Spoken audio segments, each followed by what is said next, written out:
थकित को शांति का वचन भाई बक्सिंग के द्वारा। फरवरी 9। बैतलहम के यहूदा के देश में अकाल पड़ा। रूत 1 अध्याय का 1 पद। वे दिन इज़राइल देश में आत्मिक अंधकार के थे।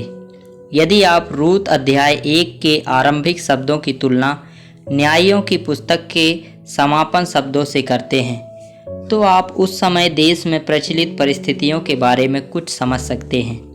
उन दिनों इज़राइल में कोई राजा ना था। प्रत्येक मनुष्य जो अपनी दृष्टि में ठीक जानता था वही करता था। जब देश में अकाल पड़ा तो नओमी और उसके परिवार ने सोचा कि इन विपत्तियों से भागकर मोआब देश जाकर उनकी सारी समस्याएं समाप्त हो जाएंगी।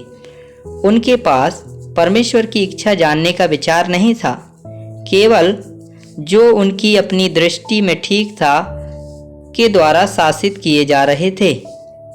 आज भी धन और सांसारिक समृद्धि के लिए कई विश्वासी परमेश्वर के लोगों की संगति की अपेक्षा करते हैं।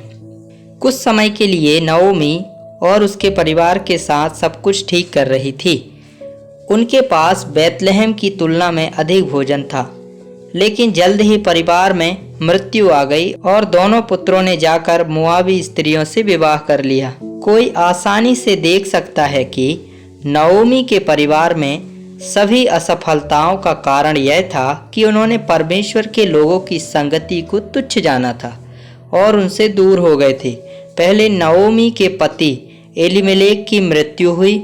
इस प्रकार नओमी विधवा हो गई और उसका अपने पुत्रों पर कोई बस नहीं रहा।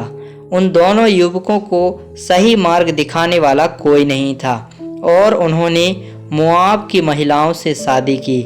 जब हम परमेश्वर के संतों की संगति में होते हैं तब की तुलना में जब हम अकेले होते हैं तो परीक्षाओं के सामने आने की अधिक संभावना होती है। जब हम अन्य विश्वासियों के साथ होते हैं तो हम उनकी प्रार्थना और संगति से मजबूत होते हैं और इस प्रकार शत्रु की चालों का सामना करने के लिए बेहतर ढंग से सुसज्जित होते हैं। इसलिए कभी भी परमेश्वर के लोगों की संगति की उपेक्षा ना करें। परमेश्वर के वचन और ईश्वरीय सिद्धांतों के प्रति अनाज्ञाकारिता निरपवाद रूप से हमें हानि पहुंचती है और बदले में यह दुख की ओर ही ले जाती है। तभी नओमी ने बैतलहम यहूदा के बारे में सोचना शुरू किया।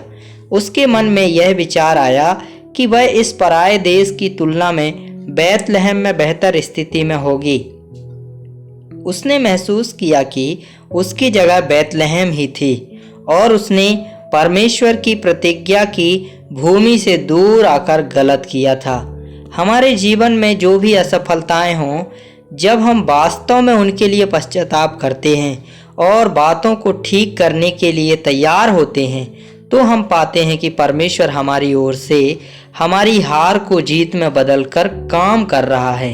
नओमी अनजान थी कि परमेश्वर पर्दे के पीछे काम कर रहा था। उसकी मोआबिन बहू रूत वह माध्यम बन गई जिसके माध्यम से परमेश्वर के पुत्र को संसार में लाया जा सकता है, जिससे उसका अनुग्रह का धन प्रकट हो।